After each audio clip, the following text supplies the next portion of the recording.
시편 20편은 다윗의 출전을 앞두고 백성들과 제사장이 승전을 강구했던 기도입니다.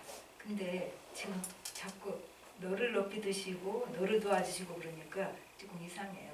그러니까 사번역에서는 임금님을 도와주시고, 임금님 그러니까 또 조금 이상해서 이걸 차라리 그냥 왕으로 고치면 제일 좋지 않을까, 그렇게 생각을 합니다.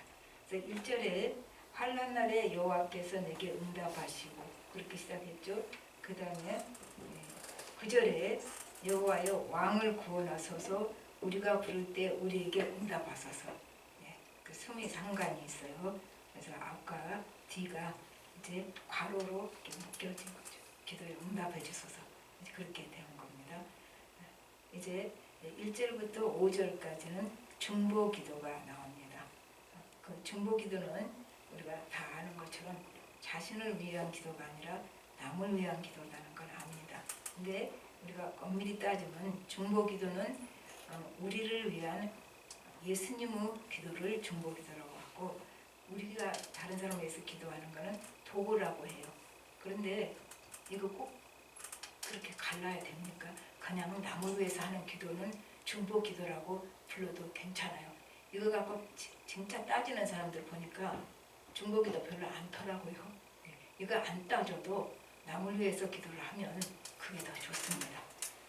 이제 보면은 교회의 아름다운 모습이, 물론 하나님께 우리가 예배드린다는 것 제일 아름답지만 성도들 간에 교회 지체들이 서로를 위해서 기도해 주는 것 굉장히 아름답지요. 그래서 서로를 위해서 기도해 주기 때문에 우리가 알아요. 서로를 위해서 그 기도해 주는 사람을 미워할 수가 없지요. 하나님 앞에서 그 사람을 위해서 기도하는데, 그래서 서로를 위해서 기도할 때 굉장히 그 사랑의 끈으로 이렇게 우리가 돈독해지고 가까워진 것을 알 수가 있습니다. 그러니까 서로 중보 기도해 주는 것은 예배 공동체에 있어서 정말 하나 되게 하는 그러한 역할을 할 수 있는 거죠. 근데 이제 1절에 야고보 하나님이 나옵니다. 여호와께서 내게 응답하시고 야고보 하나님이, 야고보 하나님, 왜 또 하필 여기서 야고보 하나님이에요? 그거는 하나님이 택한 이제 자고, 야곱은 하나님 택한 자죠. 그리고 하나님을 경외하지요. 야곱이 하나님을 경외하면서도 세상적인 욕심이 가득했던 지극히 인간적인 야곱. 그래서 그러한 지극히 인간적인 야곱을 하나님께서 내버려 두시는 것이 아니라 끝까지 인도하시고, 이제 마지막 창세기 50장에서는 이제 그 약속의 땅에 대한 소망이 가득 찬 죽음의 장례식을 하나님께서 치르게 하십니다. 그래서 그 야고보 그 장례를 보면은 참 하나님은 약속에 신실하신 하나님입니다. 죽을 때까지도 끝까지 지켜주시고, 그 장래에 대한 하나님의 약속에 대한 그 신실함에 대한 믿음을 끝까지 야곱이 간직할 수 있도록 이제 우리가 그것을 볼 수 있는 거죠. 그러니까 이 야곱처럼 하나님께서 우리도 끝까지 지키시고, 그리고 아름다운 결말을 갖게 하실 것입니다. 그 다음에 이제 거기서 보니까 야곱 하나님이, 하나님의 이름이 너를 높이 드시며 그렇게 나왔어요. 그러니까 하나님의 이름은 본질을 나타내요. 그래서 여기서 하나님의 이름은 하나님 자신이지요. 그리고 이때 하나님이 환난을 이기고 승리하게 하셔서 당신을 높이시기를 원합니다. 즉 그게 1절 기도 내용이었습니다. 그래서 보면은 이 1절이 이 시 전체를 요약해주고 있다고 볼 수 있어요. 그다음에 2절에서는 성소에서, 물론 성소 그러면 이제 1차적으로는 항상 예루살렘 성전을 말하죠. 그런데 여기서 성소라는 것은 하나님의 임재가 있는 곳, 그러면 다 성소가 되는 거죠. 하나님의 임재의 초소, 그래서 성소에서 하나님께서 도와주시고, 시온에서 너를 붙드시면, 이거는 성소나 시온이나 같은 의미로 쓰인 거예요. 하나님 임재하시는 곳. 그곳에서 하나님께서 우리를 도와주시고 우리에게 성소는 어딥니까? 우리가 마음을 들여서 하나님 앞에 서 있는 거. 물론 여기도 성소. 내가 집에서 골방에서 있을 때 거기도 성소. 우리가 길을 가면서 기도를 하고 있으면 거기도 성소. 그러니까 하나님의 임재 앞에 우리가 서 있는 장소가 성소가 되죠. 그런데 그 기도하는 처소에서 하나님께서 당신을 도와주시옵소서 그런 말을 합니다. 그리고 3절에서는 이제 내 모든 소재를 기억하시며 내 번제를 받아주시기를 원하노라. 다 합해서 뭐 돼요? 모든 예배를 당신이 드리는 모든 예배를 받아주시기를 원합니다. 받아주시옵소서 그런 뜻이 되죠. 그러니까 소제는 여기서 감사제, 그리고 번제는 죽여서 각을 떠서 태우는 거죠. 그러니까 이거는 철저한 자기 부정이죠. 자기 부정은 몸과 마음을 온전히 드리는 헌신하는 예배가 제사가 이제 번제가 되는 죠. 번제를 드리는데 제물이 안 죽어 있어. 그럼 얼마나 무서워요. 번제는 자기를 죽여서 드리는 예배입니다. 하나님 앞에서 그러니까 우리가 하나님 그 깊은 은혜를 체험한 것은 하나님 앞에서 철저하게 자기가 죽을 수 있는 거예요. 그게 어쩌면 깊은 은혜를 체험한 증거도 될 수 있겠습니다. 사무엘상 7장 9절부터 10절까지에는 사무엘이 이제 미스바에서 이제 기도를 합니다. 이제 물을 붓고 기도를 하는데 그때 블레셋 사람들이 침경에 옵니다. 그러니까 거기서 사무엘이 번제를 드리고 이제 블레셋을 쳐서 이기고 승리를 하는 대목이 나옵니다. 그 다음에 이제 4절이 조금 문제가 있네요. 내 마음의 소원대로 허락하시고, 우리가 보면은 일부를 보면 내가 소원하는 거 다 허락해 주시라는 기도구나. 왕이 소원하는 거 다 허락해 주시라는 기도구나. 그렇게 해석할 수가 있어요. 그런데 NIV는 아주 정확하게 우리가 볼 수 있게 해요. 이제 하나님이 당신에게 마음의 소원을 주셔서 그래요. 당신의 마음의 소원을 하나님께서 당신에게 마음의 소원을 주셔서 이게 May He give you the desire of your heart 그러거든요. 당신의 마음 그 소원을 그가 당신에게 주시길 원합니다. 그래서 이는 이제 하나님이죠. 그러니까 소원을 주시옵소서 그런 뜻이에요. 하나님이 당신에게 소원을 주시옵소서. 아무 소원도 없는 사람, 그 인생이 의미가 없는 사람이죠. 아무 의미도 없는 사람, 아무 소원도 없는 사람은 인생이 아무 의미가 없고 그리고 좌절과 절망에 빠져 있는 사람, 아무 소원도 없는 사람. 그래서 이런 사람은 어떨까요? 모든 것이 허무하죠. 마음에 아무 소원도 없으니까. 그리고 이게 심해지면 자살하죠. 인생이 의미가 없으니까, 무의미하니까. 그래서 우리는 내가 아무 소원이 없을 때는 하나님, 내게 하나님 뜻에 합당한 소원을 주시옵소서 이렇게 기도해야 돼요. 저도 그런 때가 있었습니다. 인생이 너무 무의미하고 허무하니까 아무 소원이 없어요. 그때 기도를 하다 보니까 내 마음에 소원이 하나도 없는 게 굉장히 젊을 때 30살쯤 됐을 때 아무 소원이 없는 게 이게 문제구나. 그래서 하나님께 기도 제목이 하나님 제게 주님이 주시는 소원을 주시옵소서 그렇게 기도를 했어요. 응답 받지요. 그래서 소원이 생겨서 한참 뒤에 공부를 시작하게 됐죠. 하나님 주신 소원이. 그러니까 우리는 아무 소원이 없는 사람은 어쩐다? 그걸 하나님께 구해야 되는 거예요. 내게 하나님 뜻에 합당한 소원을, 마음의 소원을 주시옵소서. 우리가 마음에 소원이 생길 때 생에 대한 의미가 생깁니다. 그래서 열심히 살 수 있어요. 근데 마음에 아무 소원이 없다는 것은 생에 대해서 의미를 다 내가 말살시켜버린 거죠. 그러면 생을 살아낼 수가 없어요. 그래서 우리는 늘 내 생에 대해서, 삶에 대해서 의미가 있어야 돼요. 그래가지고 나를 통해서 하나님이 무엇을 하기를 원하신가? 이것이 생의 의미가 되고 이 생의 의미를 쫓아서 열심히 살게 되는 거죠. 그래서 이 NIV는 이렇게 표현한 것 같아요. 하나님께서 당신에게 마음의 소원을 주시옵소서. 그렇게. 그 다음에 이제 4절 보면 그 하나님 뜻에 합당한 그 당신을 향한 하나님의 비전을 주시고 그것이 이루어지게 하소서. 그렇죠. 소원만 주시면 뭐래요? 안 이루어지면 아무것도 아니죠. 그러니까 4절은 소원을 주시고 당신은 모든 계획을 이루어 주시기를 원하느라 그렇죠. 그러니까 그 소원을 이루어 주시길 하소서. 내게 소원을 주시고 이제 소원이 있는 사람은 그 소원이 이루어지게 하소서. 그래야 온전한 기도가 되는 거죠. 소원만 가지고 안 이루어지는 소원. 그 공중누가 이렇게 소원이 하나님의 방식대로 이루어져야 되는 거죠. 그래서 소원이 이루어지게 하소서 이렇게 됩니다. 이제 5절 보십시다.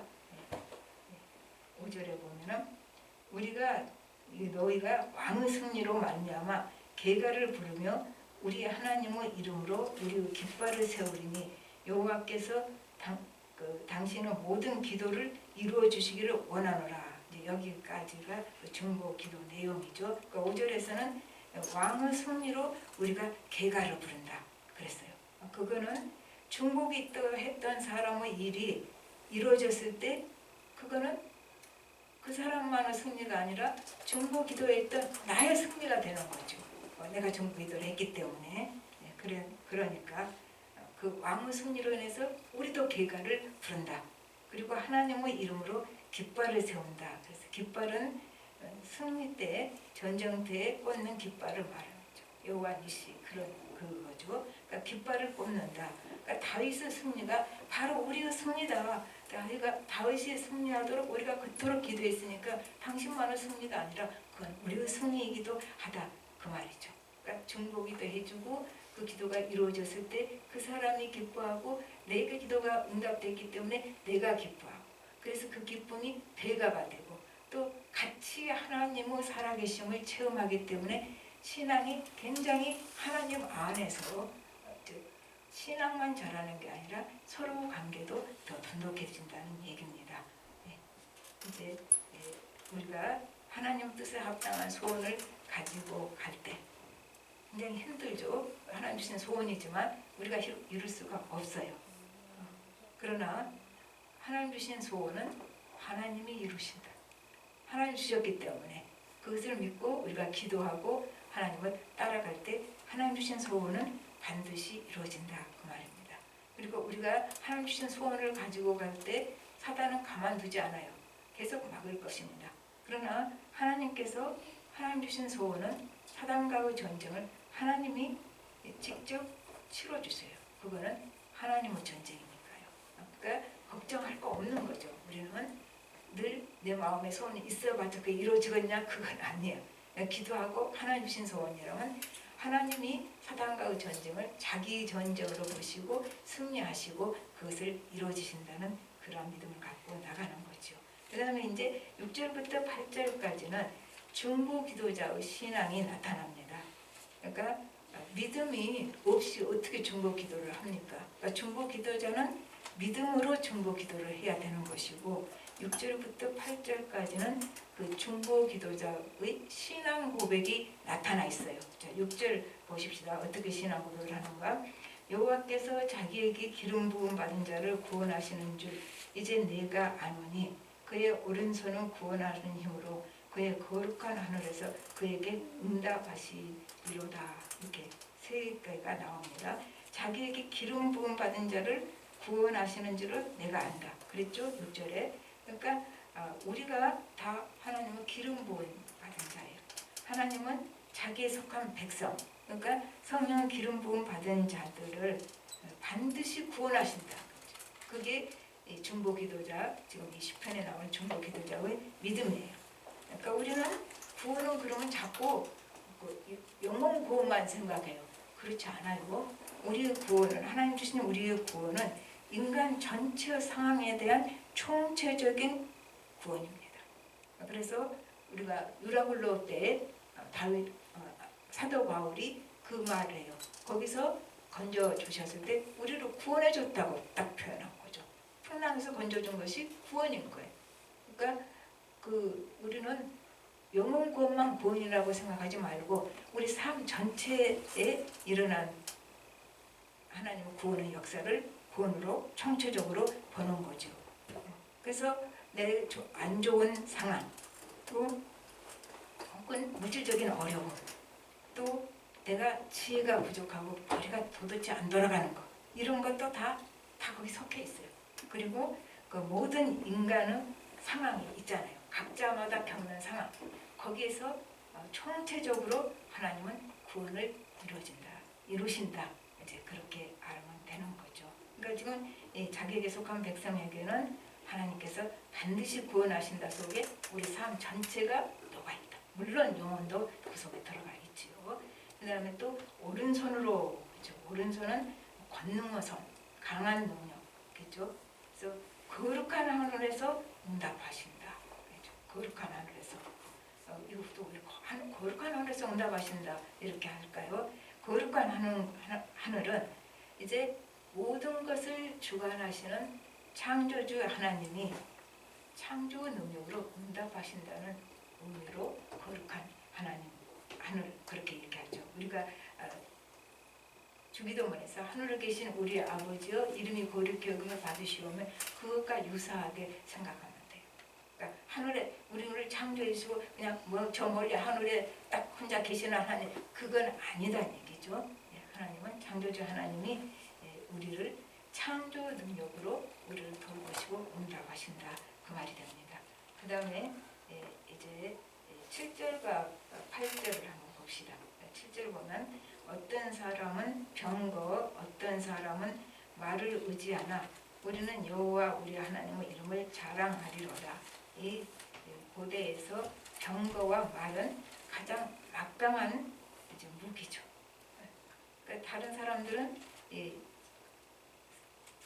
그런 걸 병거를 의지하고 말을 의지하고, 그럼 지금은 뭐가 돼요? 병과 말은 학벌, 무슨 가문, 돈, 권력, 이런 게 막강한 무기가 되겠죠. 사람들은 이것을 의지하지만 우리는 하나님 이름을 의지한다 그랬죠. 하나님 이름을 의지한다. 그러니까 사무엘상 17장 45절에서 보면 다윗이 골리앗에게 나갈 때 너는 칼과 단창으로 내게 오거니와 나는 만군의 여호와의 이름 곧 네가 모독하는 이스라엘 군대의 하나님의 이름으로 내게 가노라, 이 말이 나오는 거죠. 그러니까 하나님의 이름을 의지하기 때문에 우리가 하나님의 이름으로 나가는 것이죠. 그리고 이 하나님을 의지하는 자는 어떠한 상황에도 무너지지 않는다. 그 8절에 딱 못을 박아놨어요. 그들은 비틀거리며 엎드러지고 우리는 일어나 바로 서도다. 하나님 의지하는 자는 괜찮은 거예요. 지금 아무것도 안 되고 내가 하나님 의지해봤자 뭐가 아무것도 안 이루어지는 것 같아도 아닙니다. 하나님 의지하는 자는 우리가 바로 서도다고 그 신앙 고백할 수 있어야 돼요. 또 바로 서게 하시는 것을 우리가 체험할 수 있어야 된다, 그 말입니다. 이제 우리가 살아가는 동안에서 하나님은 이름이 3번 나오는데 여기서요.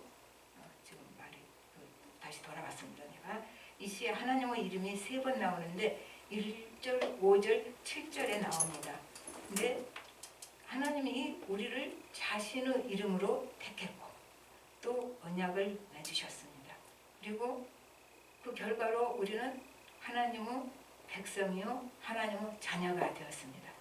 그리고 하나님께서 구원만 해주신 것이 아니라 전능하신 그 권능의 손으로 우리를 지키시고 목자로서 인도해 가십니다.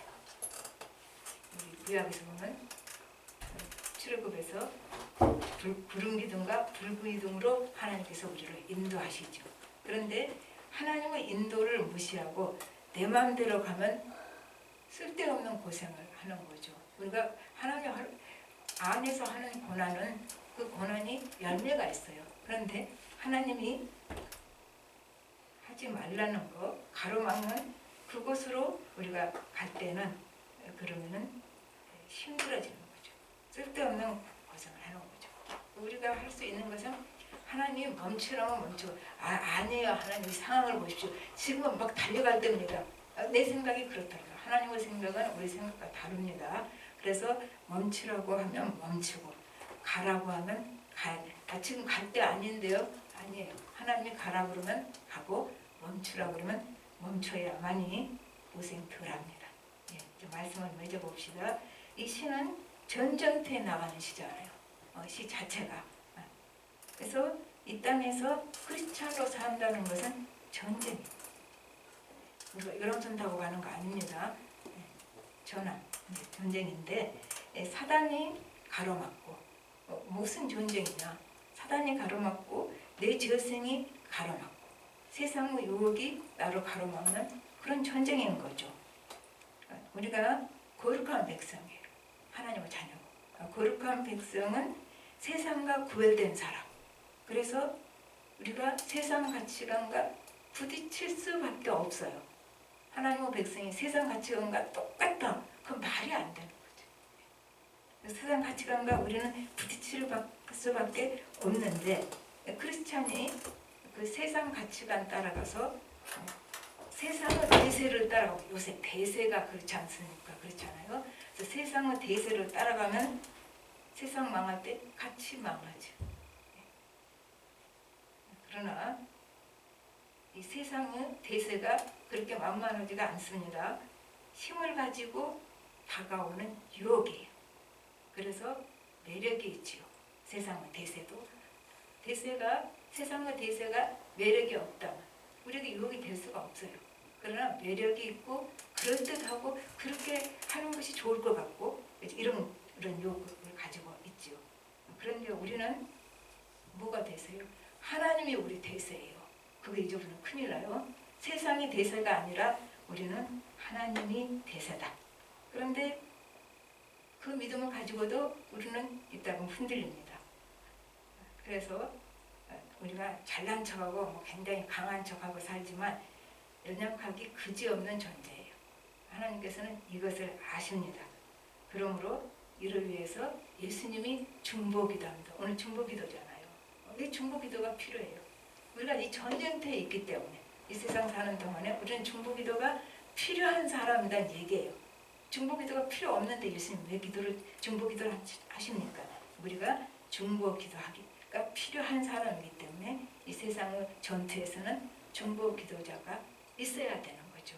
로마서 8장 34절에 누가 정죄하리요? 죽으실 뿐 아니라 다시 살아나신 이는 그리스도 예수시니 그는 하나님의 우편에 계신 자요 우리를 위하여 간구하는 자신입니다. 이거 중보기도 하시는 거죠.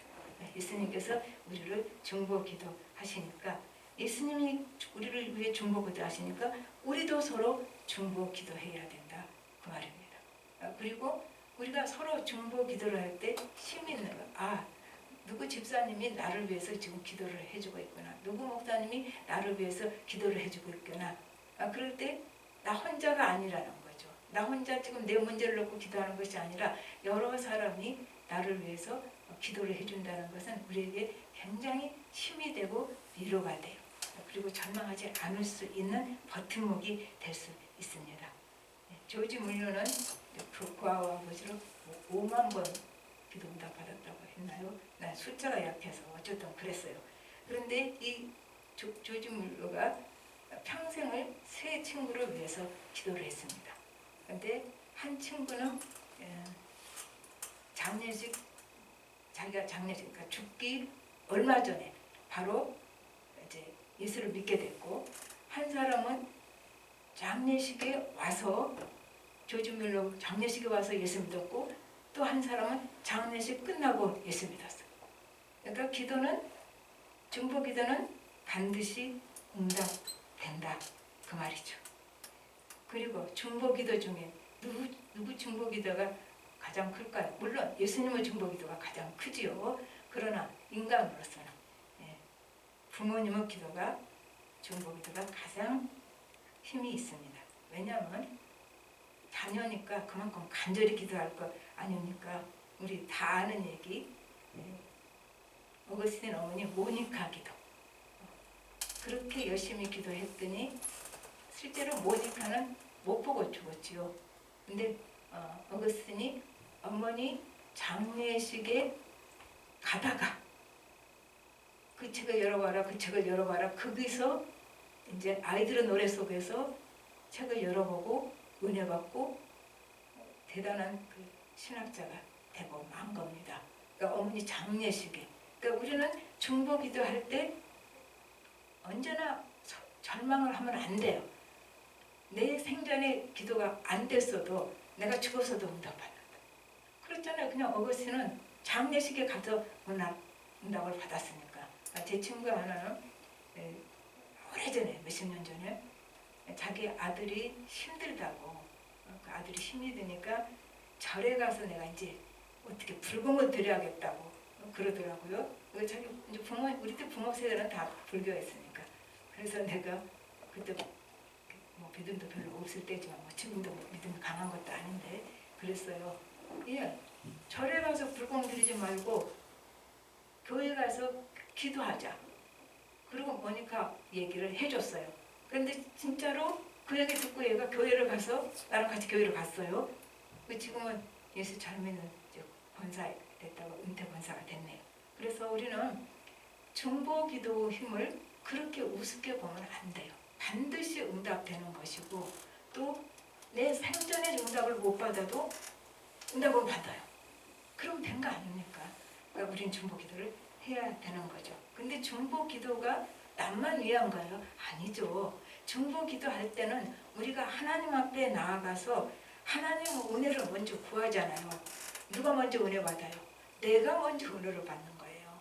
중보 기도자가 먼저 은혜 받고 그리고 이제 내가 중보 기도하는 사람이 응답받게 되는 결과가 옵니다. 그래서 중보 기도는 아무리 생각해도 소원해가 하나도 없고 여러 가지로 하나님이 기뻐하시는 기도고 우리 영혼을 살찌게 하고 우리가 하나님과 관계가 깊어지고 내가 사랑하는 사람들이 내 기도로 인해서 기도 응답을 받는 역사가 일어납니다.